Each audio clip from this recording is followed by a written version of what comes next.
Martes 14 de abril, muy buenos días a todos. Ya estamos llegando a la mitad de este durísimo mes de abril. Olvidémonos ya de la cuesta de enero. Estamos en la cuesta de abril, usted lo sabe, con la incertidumbre del futuro, de lo que va a pasar, de si estamos o no frente a los peores días de la contingencia de la pandemia en México. Pero lo importante es tener buen ánimo, cuidarnos y por supuesto informarnos por las vías adecuadas para tomar las mejores decisiones. Hoy conversamos con Augusto Chacón, vamos a hacer un análisis, un balance sobre los retos y desafíos en materia de COVID en México y también a nivel estatal, los últimos datos, y también un tema que es preocupante, uno que supone el abandono, que no es de ahorita, sino histórico, de los hospitales públicos en México, y los médicos, las enfermeras, todo ese personal sanitario que está en la primera línea de combate contra el coronavirus y que trabaja en las peores condiciones. No importa si lo dice un actor, eso es lo menos importante, lo menos relevante si lo dice un comediante, quien sea. Sabemos las precariedades, sabemos los problemas que tienen que enfrentar los médicos, las enfermeras, todos los que se dedican al asunto médico en nuestro país. Lo vamos a conversar con Augusto Chacón, eso y las agresiones, lamentables agresiones contra personal sanitario en Jalisco, de gente que parece que no evolucionó, de totalmente de inadaptados, que son incapaces de entender el momento en el que vivimos y el momento por el que estamos pasando, y que esas personas a las que agreden, por supuesto son los menos, pues en realidad son personas que todos los días se juegan la vida por nosotros. Más adelante una propuesta que está empezando a surgir con mucha fuerza, la renta básica universal. Vamos a platicar con Jesús Ibarra. También cómo están operando los filtros sanitarios, a quién están regresando, quién no, cuáles son municipales, cuáles son estatales, para que tengan la información en torno a los filtros que están en las principales carreteras de nuestra entidad. Y como todos los martes, justicia abierta. Hoy Jorge Torres se meterá a analizar un tema que es muy importante. ¿Qué pasa con los contratos entre particulares durante la contingencia del COVID? Por ejemplo, un contrato entre particulares es una renta, es decir, arrendar una propiedad. ¿Qué está pasando con todo este tipo de dinámicas jurídicas? Y también qué supone el COVID para este tipo de contratos. Hasta las 10, estamos contigo en Cara a Cara. En esta mesa dialogan todas las ideas, se genera la noticia y se dicen las cosas. Cara a Cara, la información clara y precisa en voz de sus protagonistas. Cara a Cara, con Enrique Tusain.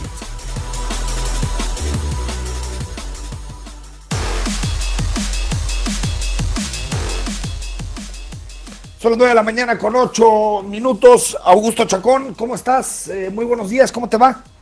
¿Qué tal, Enrique? Muy buenos días. Estoy muy bien, muchas gracias. Espero que tú también y que todos estén bien. Buenos días a todas, a todos. Oye, pues la discusión que tenemos abierta esta semana y que, bueno, incluso supuso algunas declaraciones hoy del presidente López Obrador y también del subsecretario López Gatell, es las condiciones en las que opera, Augusto, el personal sanitario en nuestro país.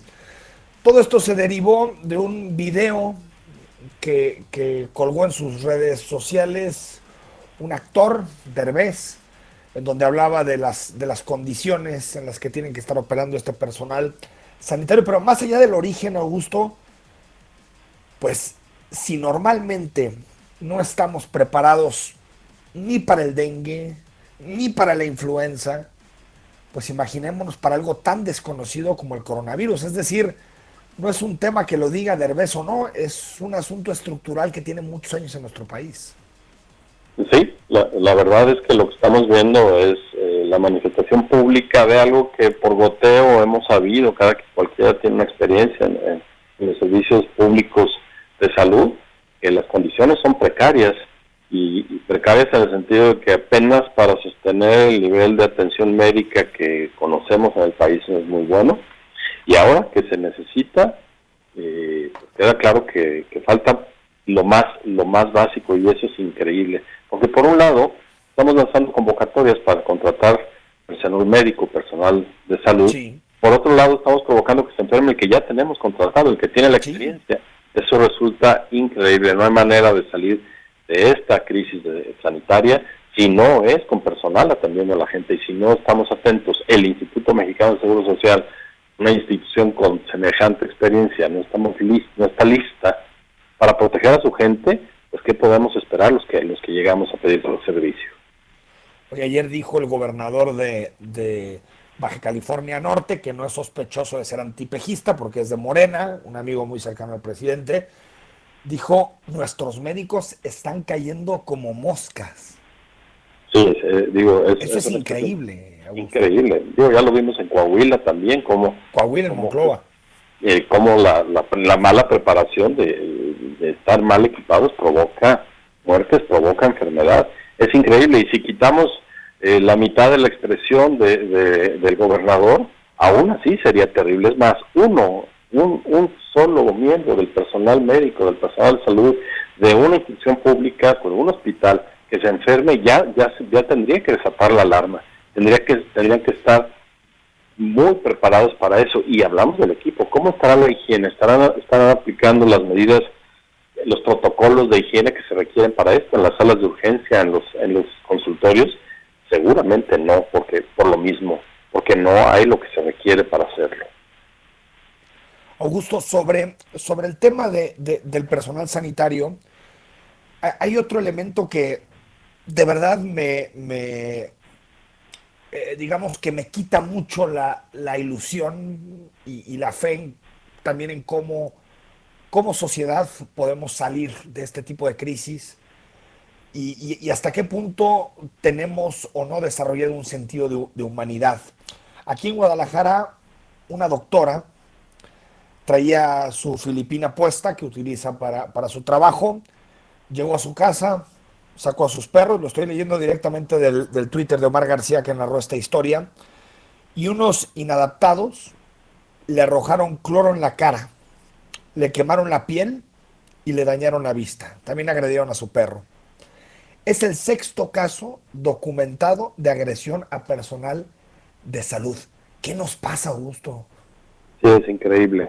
Creo que estamos viendo, por supuesto, no es una cantidad que podamos trasladar a toda la población, pero al final de cuentas es una manifestación de algo con lo que hemos venido trabajando, y no solo trabajando, impulsando las últimas décadas como países, como sociedad, el individualismo. Me protejo yo, sea lo que sea. Pero esto es maldad, ¿no, Augusto? Esto es absoluto. O sea, hay algo de individualismo, por supuesto, de defenderte de lo desconocido. A final de cuentas, la maldad está nutrida en buena medida por quien se quiere sentir el centro del universo y el único o la única que necesita ser rescatado.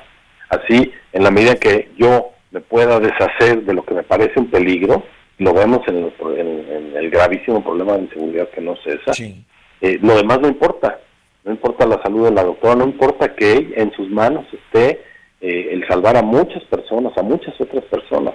Eso es terrible, y la verdad es que la mejor manera de evitar eso, o de ser didácticos con casos así, no es solo con lo que podamos comentar, con la cantidad de adjetivos que le podamos poner a la acción, sino que la autoridad actúe, porque si hay que proteger en los hospitales, en las clínicas, al personal de salud, también hay que protegerlos en su casa, porque los necesitamos, pero además, porque ese necesitarlos se convierte en la necesidad de decirnos a nosotros mismos: lo que le sucede a los demás nos sucede a nosotros. En el caso de una doctora o de un doctor, sí, los necesitamos objetivamente, es decir, deben estar en su frente de trabajo para atender a las personas. Y se están jugando la vida por nosotros. Y hay que poner medidas, así es, se la juegan por nosotros. Esto no puede quedar impune, nada debería quedar impune en un país de la impunidad, pero en este momento justo sería un buen espacio para dar una lección. A mí me pone la piel chinita, Augusto, cuando veo las imágenes de Nueva York, de Milán, de Barcelona, de Madrid, donde los ciudadanos a una hora del día salen a sus balcones, estando confinados, a aplaudirle a los médicos, a los enfermeros, a las enfermeras, a las doctoras, a todos los que están todos los días abandonando a sus familias. Y ojo, Augusto, posiblemente no pueden tener contacto con sus familias porque están al mismo tiempo en contacto con personas infectadas del COVID. Hay que Así es. suponer el dolor, uno, de saber que puedes morir por un contagio, porque aparte en México las condiciones del personal sanitario son muy inferiores a las de los países que antes referí, pero al mismo tiempo no puedes estar con tu familia. Esta empatía es como si en México, no quiero hablar por la mayoría porque por supuesto no lo es, pero una parte de los mexicanos no sintiera esta empatía.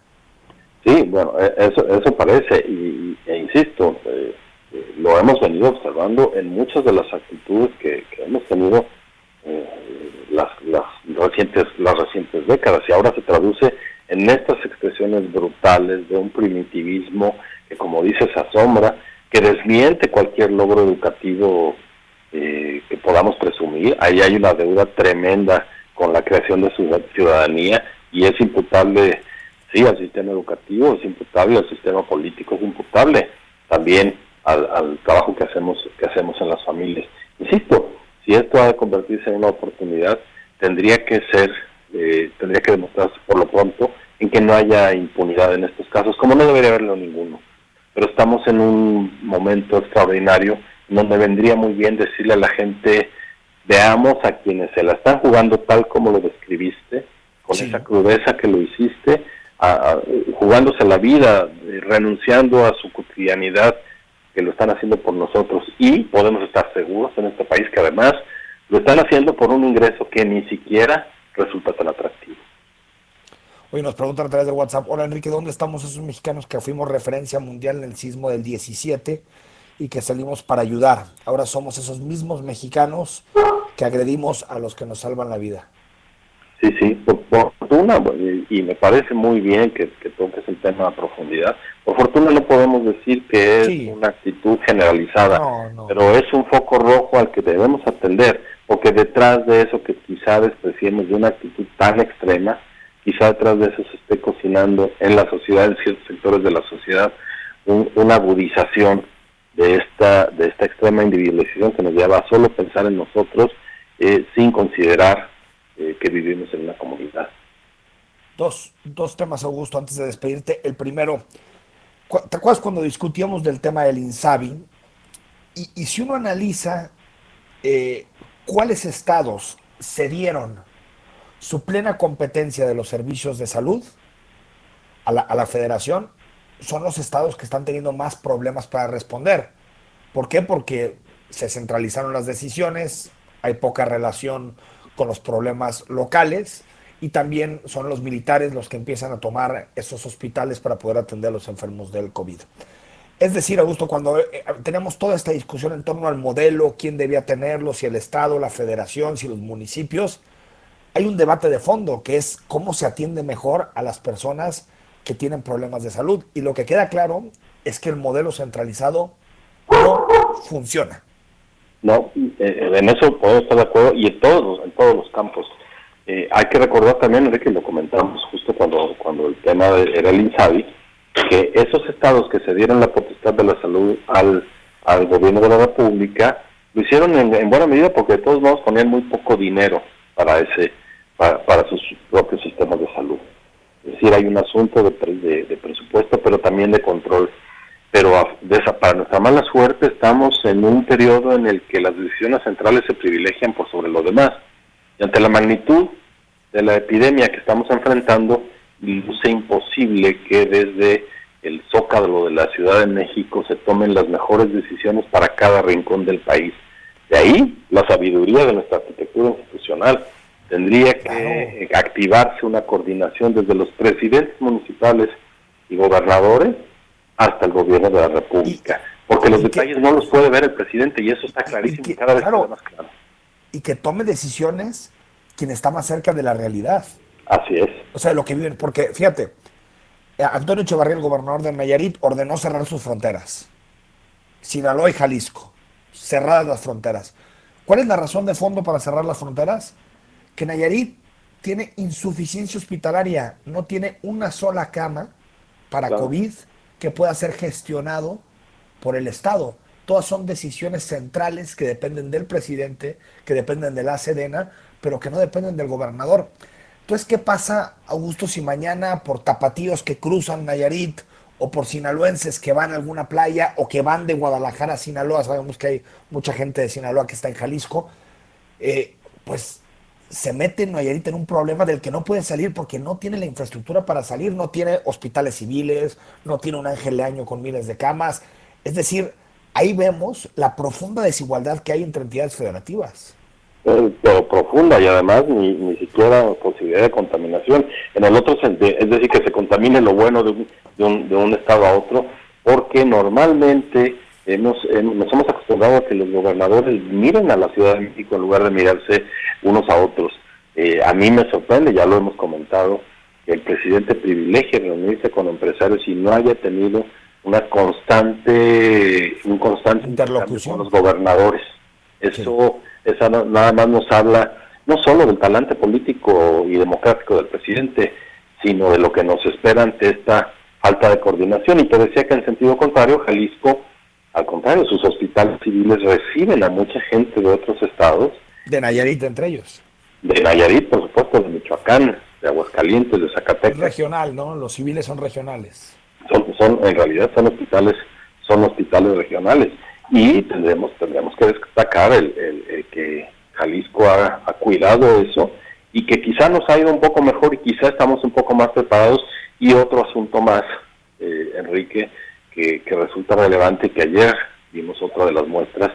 A final de cuentas no podemos prescindir de nadie y mucho menos de la sociedad civil organizada, no, que tiene mucho más agilidad para moverse, que tiene mucho más conocimiento, legitimidad entre la población y esa unión con el gobierno. Ayer el gobernador lo dijo muy bien, no es el gobierno quien llama a la unión. En el caso de Jalisco Sin Hambre es la iniciativa privada, las organizaciones de la sociedad civil quienes se unen y llaman al gobierno a ser parte.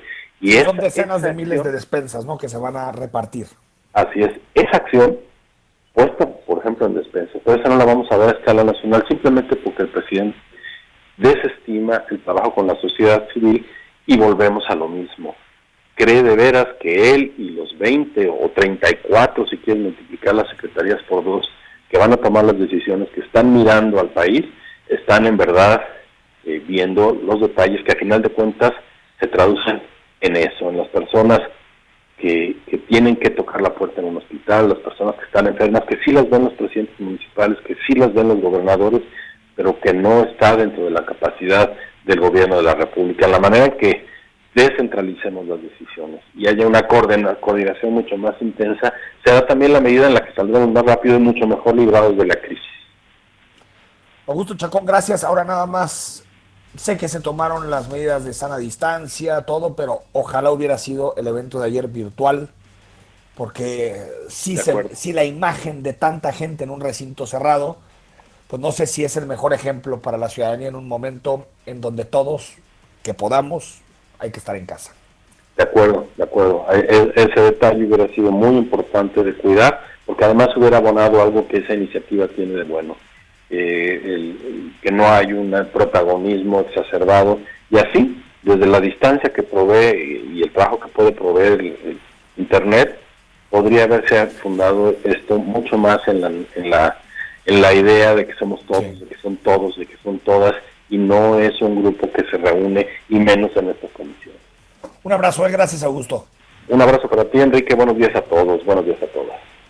Y a ver, estamos frente, y esto que quede claro no es alarmismo, es simple información que todo el mundo lo está tratando. Estamos frente a la contingencia sanitaria y económica más profunda, más peligrosa del último siglo. Seguramente la economía va a caer como la Gran Depresión del 29, hace 91 años. Y hoy en la mañanera el presidente pasó 1 hora y cacho después del informe de López-Gatell hablando de la revocación de mandato. ¿A quién fregados le importa en este momento la revocación de mandato? A nadie. Como criticamos aquí a los empresarios la semana pasada cuando esbozaron este tema y dijeron que era una oportunidad para sacar al presidente. Está bien, cuando llegue el tiempo. Ahorita los objetivos son otros. Y 45 minutos para hablar de columnistas. Bueno, necesitamos un liderazgo distinto, un liderazgo político distinto, que que sepa la gravedad de lo que estamos enfrente y no que asuse la división todos los días. 9 de la mañana con 25 minutos, al corte hablamos sobre renta básica y más adelante los filtros sanitarios. ¿Cómo están operando en Jalisco?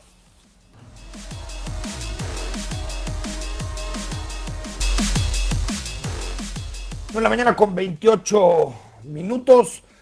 Estamos, ya lo comentábamos antes de irnos al corte, frente a un momento no solamente crítico en materia sanitaria, sino también crítico en materia económica. Seguramente el desafío económico más importante del último siglo. Y esto también lo podemos unir con transformaciones que existen en el mercado económico a nivel mundial, en donde el trabajo robotizado empieza a sustituir al trabajo humano, en donde el trabajo de cuidados y de protección social es mucho más importante que en el pasado, también por la ampliación en la capacidad de vida que tenemos, en los años que podemos vivir. Y ante estas coyunturas que se van uniendo, comienza un debate en torno a qué hacer con los ingresos del Estado y también si es posible hablar de una renta básica universal para todos los ciudadanos con el simple hecho de serlo, es decir, con el simple hecho de ser ciudadanos. Sobre esto escribió ayer en Mural Jesús Ibarra y es un tema no demasiado debatido en México, pero a nivel mundial es un tema de boga. Jesús Ibarra, ¿cómo estás? Buenos días. ¿Qué tal? Muy buenos días, Enrique. Saludos a ti y a la audiencia. Un gusto estar en tu programa. A ver, explícanos qué es la renta básica. A ver, la renta básica universal, es importante el apellido de universal, es el ingreso mínimo vital que pagaría el Estado a todas las personas, como tú lo dijiste, solo por el hecho de ser personas. Y esto obviamente te cambia toda la lógica del mercado y sobre todo toda la lógica de la redistribución de la riqueza. Y conste, tampoco quiere decir que esta sea la medida salvadora de la igualdad, es una medida intermedia entre los extremos que son el pleno empleo, el derecho al trabajo, toda la perspectiva de izquierda que los movimientos de obreros tales promovieron desde el siglo XIX, y el otro extremo absolutamente neoliberal de mercado capitalista. Esta idea está en el punto medio y me parece que es parte de las virtudes que tiene. Y lo interesante está, lo decía ayer en la columna, pues que ahora se abre el espacio inmejorable para que se discuta con seriedad esta propuesta de una renta básica para todos. Recuerdo que algo así propuso en campaña Ricardo Anaya, Jesús. Sí, así es, y es una de las cuestiones, repito, interesantes, porque los partidos de derecha o los candidatos de derecha, así como los que se identifican más de la izquierda, propondrían o estarían de acuerdo con una renta básica. En el mundo se ha propuesto en muchos países y ha sido avalada por las distintas fracciones políticas. Aquí lo que hay que cuidar no es tanto el consenso político que puede ser viable, ni tampoco la parte técnica que lo podría ser, sino me parece dos factores. El primero es que a la pregunta ¿quién va a pagar la crisis? ¿O qué va a pasar después de la pandemia? Hay dos escenarios. El primero es una vuelta de tuerca más al capitalismo.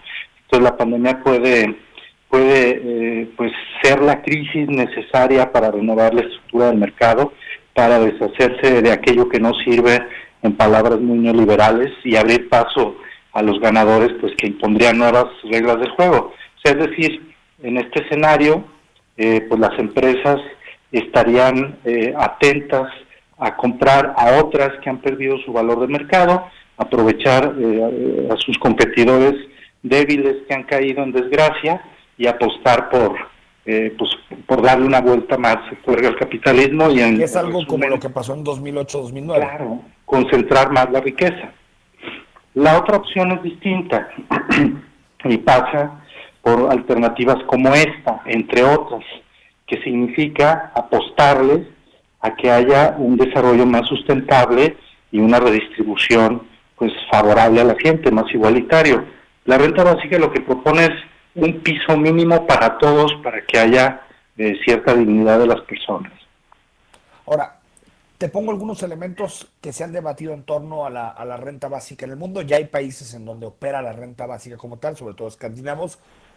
El primero, Jesús, eh, ¿por qué darle un ingreso a todos? Porque el hecho de que sea universal es que lo puede cobrar este ingreso asegurado por la Constitución, lo puede cobrar desde Carlos Slim hasta la persona más pobre del país. Así es. ¿Por qué hacerlo universal y no, digamos, una estructura en donde quien pueda acceder a este recurso sea simplemente quien lo necesita? Esa es muy buena pregunta, el principio retributivo. ¿Por qué alguien que no lo merece o que no aporta a la comunidad lo va a recibir? ¿O porque alguien que es muy rico también lo va a recibir? Exacto. Bueno, el debate académico lo que responde es, a ver, esto es como los derechos humanos y la lógica es más en un esquema de derechos. Lo tienen ricos, pobres y todos, por el solo hecho de ser personas y de tener cierta dignidad. El discurso desde la perspectiva de la teoría del derecho es distinta desde la perspectiva económica. Segundo, no como el hijo de Carlos Slim puede ir a la universidad pública. Puede ir a la universidad pública y que se paga con impuestos, que igual esto se pagaría con impuestos. Sí, y no dependería del pago de su padre. Ahora, esto no quiere decir que ya se van a arreglar los problemas de igualdad.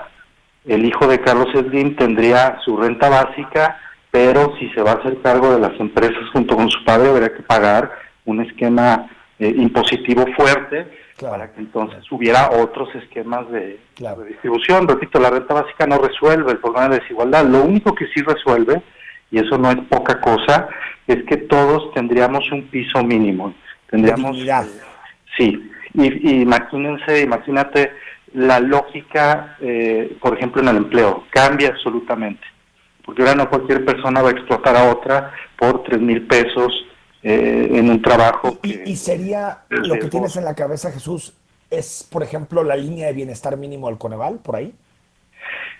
Sí, aunque la renta básica sea parte de los esquemas de programas sociales, que son caros, clientelistas, que justo tienen problemas de redistribución.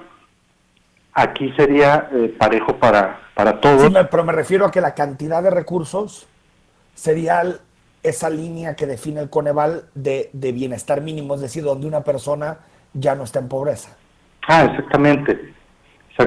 Tendría que determinarse, por ejemplo, cuál sería el tamaño del monto de la renta básica. Yo creo que si se empezaría con un mínimo de 5,000 pesos, buscando que suba a 10,000, sería estupendo. 5,000 pesos para todos. Así que hay que multiplicarlos. Esto lleva aparejado, estimado Jesús, una reforma fiscal, porque con la lana que tenemos ahorita ni de broma. Desde luego, y esas son las objeciones más fuertes, con un presidente justo conservador que tenemos en términos o en temas fiscales, y también una sociedad que estamos muy acostumbrados al discurso muy del mercado, de que solo quien retribuye y solo quien trabaja es quien merece tener un mínimo vital. Esos dos obstáculos dificultan la implementación de una renta básica. Y te hago esta última pregunta, Jesús, que surge siempre y sobre todo desde posiciones más de la derecha. ¿El ingreso básico no haría personas más flojas? Es decir, que prefieran subsistir con esos recursos y no buscar un empleo que tal vez les exige otras condiciones con una retribución que incluso podría ser menor. Yo creo que no, porque el experimento, digamos, los estudios empíricos que se han hecho en otros países muestran, es igual que el tema de las drogas. Si se legalizan las drogas, si hay renta básica, en un escenario no vamos a tener un país que se vuelca a la adicción, ni en el otro escenario un país donde ya nadie quiere trabajar. Trabajamos no solo porque recibimos una compensación económica, sino por mil y otras razones. Incluso mucha gente trabaja sin compensación económica, trabajo de cuidado, trabajo en casa. Es exacto. El gran trabajo que no se reconoce y no se paga. Totalmente de acuerdo. Por cierto, hice rápido mientras hablabas el cálculo. Si a 5,000 pesos por 80 millones de mexicanos que tienen más de 18 años, estaríamos hablando de 4.8 billones de pesos anuales, que pues el presupuesto son 6 billones, es decir, es como el 80% del presupuesto. Entonces, se necesita en condiciones actuales no es posible. valentía para abordar una reforma fiscal de fondo, partiendo de que es importante, no solamente por la pandemia, Jesús, que creo que es la parte que ahorita nos tiene más, que nos sensibiliza más con este tema, pero también con las transformaciones del mercado laboral que se están empezando a acelerar y que tal vez en 30, 35, 40 años la gente no se imagina, pero tendremos unos niveles altísimos de desempleo por la robotización y la hipertecnologización de la economía. Totalmente, y entonces hay que buscar nuevos instrumentos, nuevos escenarios que justo creo que hoy abre la pandemia. Estamos, creo yo, ante un momento revolucionario. Totalmente. Y aquí podemos apostar por un modelo más equitativo y sustentable. Pues luego lo platicaremos cara a cara, estimado Jesús. Te mando un abrazo y que sea leve todos estos días. Un abrazo y sigamos apostando por alternativas igualitarias, que es el momento. Ojalá, cómo queremos salir de la crisis, es importante eso. Un abrazo, gracias. Un abrazo, hasta luego, saludos. Al corte hablamos con Alberto Esquer, los filtros, cómo están operando los filtros sanitarios, quién está pasando, quién no, quién los opera. Cuando volvamos del corte nos están llegando mensajes 33 18 80 76 41.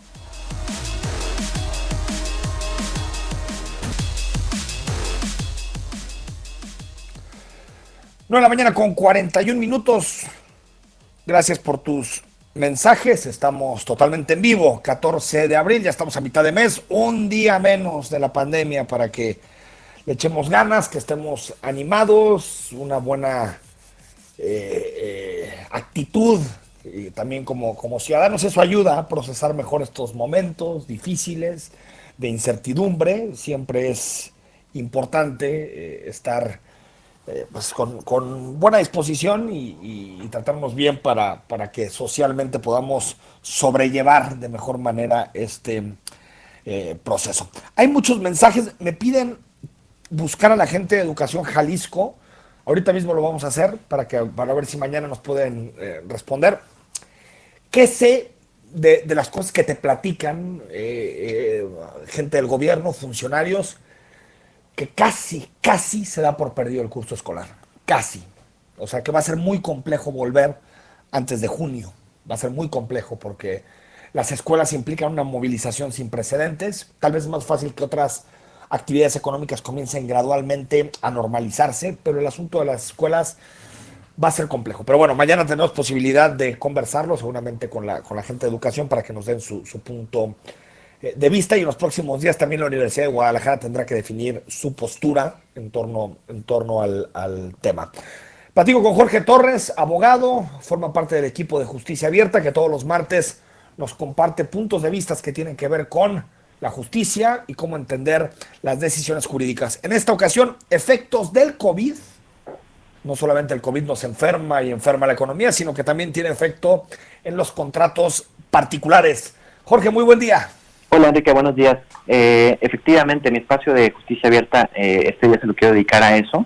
Mucho se ha hablado de los efectos económicos nocivos de la pandemia, principalmente en los aspectos laboral, fiscal o de políticas públicas. Es lo que hemos venido escuchando. Sin embargo, poco se ha hablado de otros aspectos que derivan de la contingencia y que también son relevantes desde el punto de vista legal y de la economía de las empresas y de las familias. Y esto tiene que ver con el impacto que tiene la contingencia en el cumplimiento de las obligaciones contractuales entre particulares.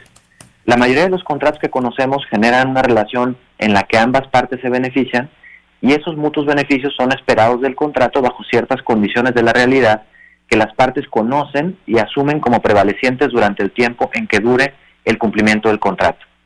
En algunos contratos estos mutuos beneficios se dan de manera instantánea.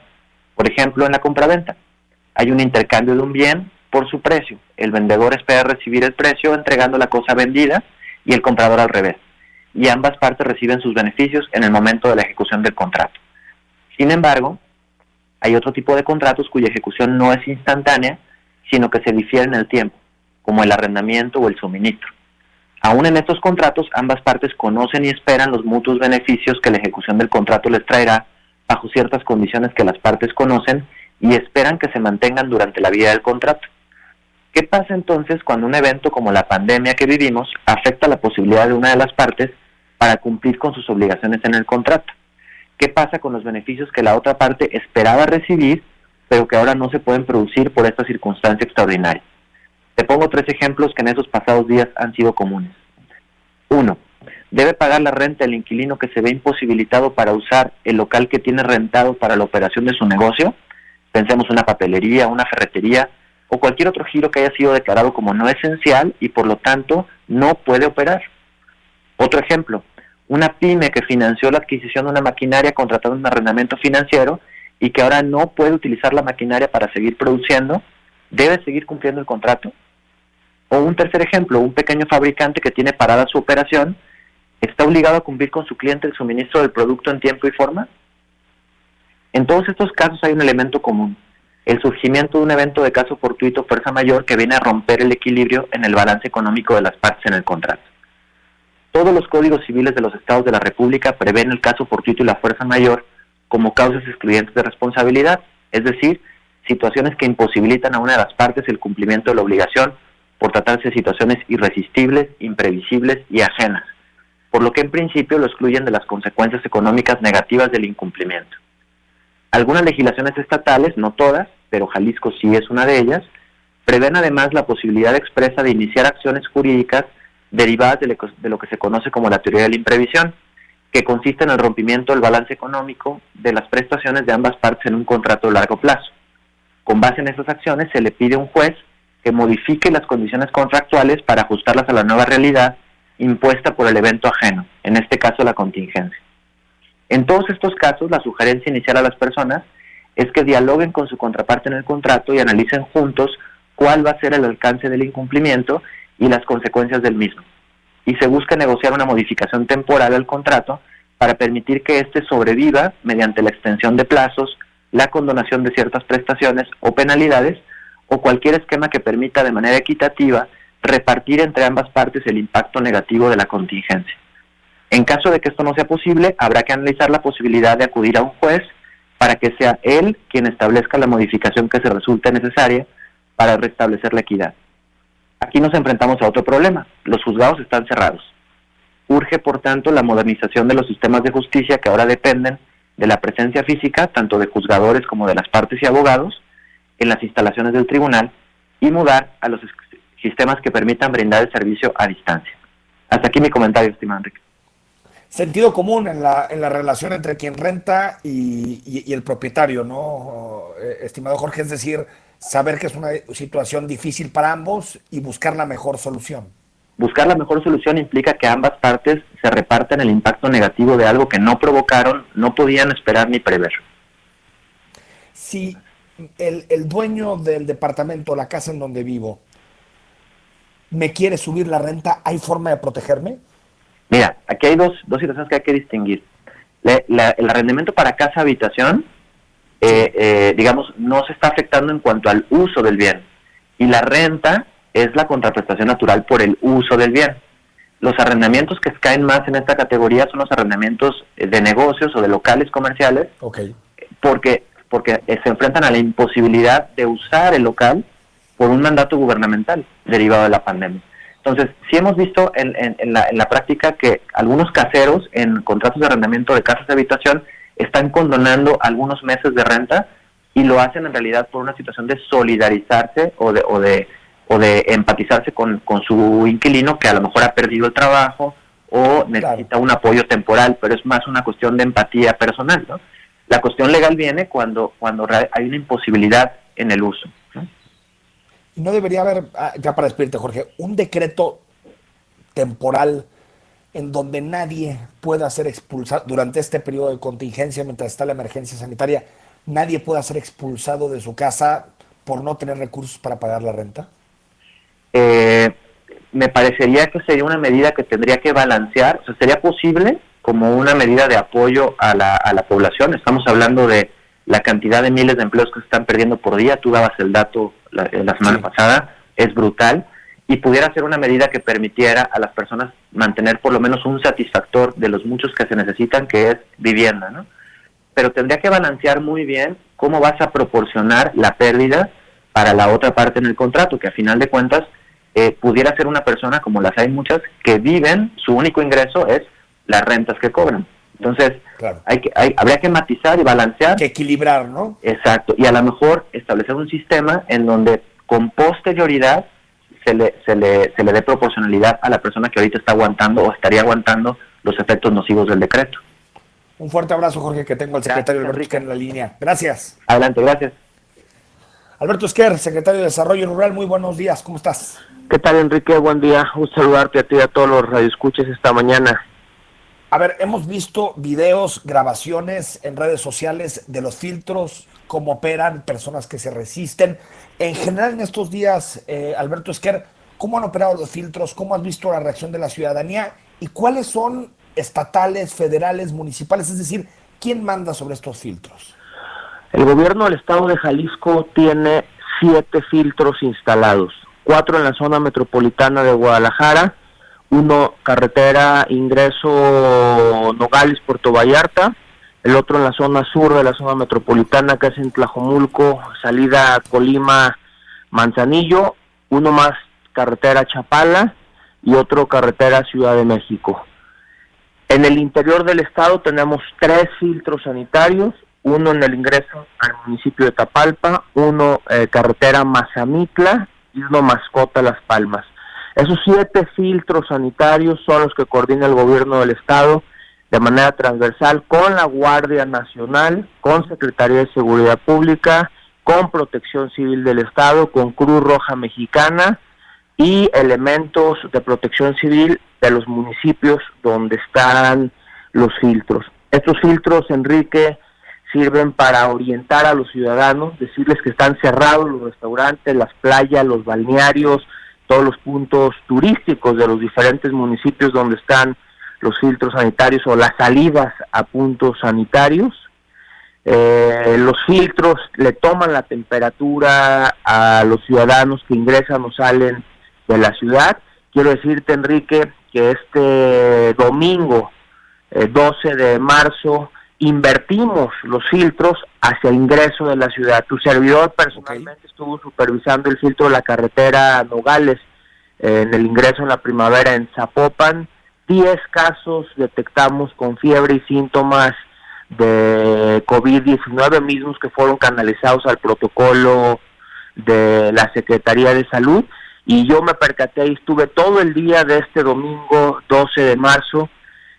Mucha gente agradece, Enrique, que el Estado, que las diferentes corporaciones estén trabajando. Efectivamente, después de que ya de las 5 o 6 de la tarde que se hizo una larga fila de más de 10 kilómetros, 3 horas de ingreso. Vallarta. En Vallarta, es correcto, pues había gente molesta, pero ahí fue donde detectamos 10 casos con síntomas de COVID-19 que fueron ubicadas para el protocolo de salud. Es decir, tenemos ciudadanos que agradecen, ciudadanos que se molestan y ciudadanos que pasan por el filtro de manera desapercibida. A quien tiene fiebre, ¿los regresan? Es decir, ¿no los dejan pasar por esa vía? No, en este caso, Enrique, ya no se regresan porque ya están puestos, instalados los filtros en el ingreso a la ciudad, a la zona metropolitana de Guadalajara. Okay. Lo que se procede ahí es, se le saca de la fila, se le pone de inmediato en contacto con la Secretaría de Salud, se le manda a su casa, inmediatamente se le aplica el protocolo de la cuarentena ya con personal de la Secretaría de Salud. La semana pasada, que eran de salida de la zona metropolitana, se les regresaba a su casa inmediatamente. Además, quiero informarte que en los puntos de la zona metropolitana tenemos el apoyo de la Policía Vial, el denominado Torito, y se hicieron también pruebas de alcoholemia, mismos que muchos resultaron positivos. También se les recogió el vehículo y se aplicó el protocolo del propio Torito. ¿Qué pasa con los municipios, Alberto Esquer, que están también, por ejemplo, en Chapala implementando este tipo de filtros y que no dejan entrar personas? ¿Eso es constitucional? está en diálogo con ustedes? ¿Lo hacen los presidentes de forma unilateral? ¿Cómo están operando? Lo están haciendo los presidentes municipales de forma unilateral. Es el caso de Chapala, es el caso de Mazamitla, es el caso de muchos municipios que ¿Tapalpa cada alcalde... también? No, Tapalpa sí está en coordinación con nosotros. Ahí Con sí el tenemos la Policía Estatal, tenemos ahí la Secretaría de Agricultura, tenemos a la Policía Estatal, la Guardia Nacional. El de Tapalpa sí está en coordinación 100% con nosotros. Ahí no está prohibida el ingreso. Ahí lo que le decimos a los ciudadanos es que están cerrados los restaurantes, que están cerrados los hoteles. Los que tienen propiedad, se les pide que acrediten la propiedad y se les pide no salir. Llegaba mucha gente en racer, llegaban en bicicletas, se les daban las recomendaciones que el municipio tenía.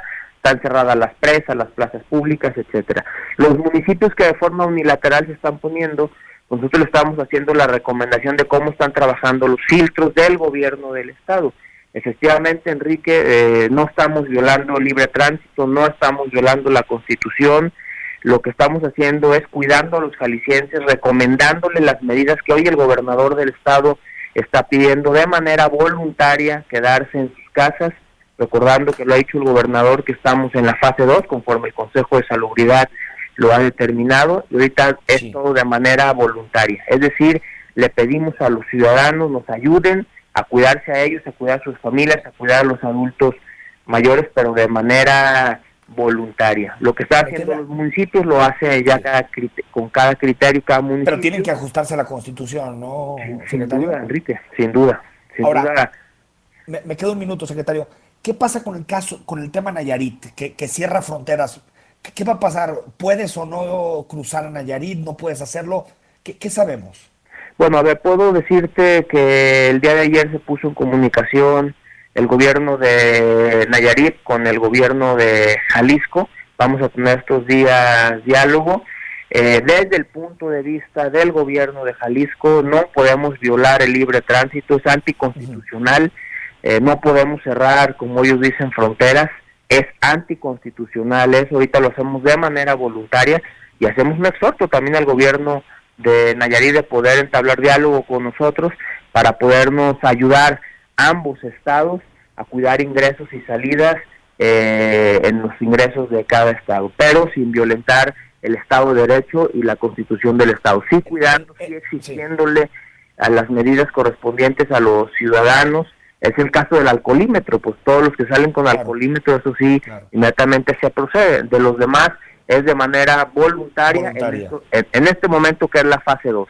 En 20 segundos, secretario, ¿por qué el secretario de Desarrollo Rural está en los filtros? ¿Le toca al titular de ceder? En realidad, ahorita el gobernador está instruyéndole a todos los secretarios todas las tareas y en específico nos pidió esta tarea, Enrique, por una razón. La Secretaría de Agricultura éramos los únicos en el gobierno del estado que ya conocíamos los protocolos de los filtros sanitarios de ingreso, de salida con otros estados. Es por ese conocimiento previo. Por los protocolos que tenemos en frutas y alimentos. Secretario, gracias. Un abrazo, Enrique, gusto saludarte. Nos vamos. Mañana miércoles a las 9 estamos en Cara a Cara.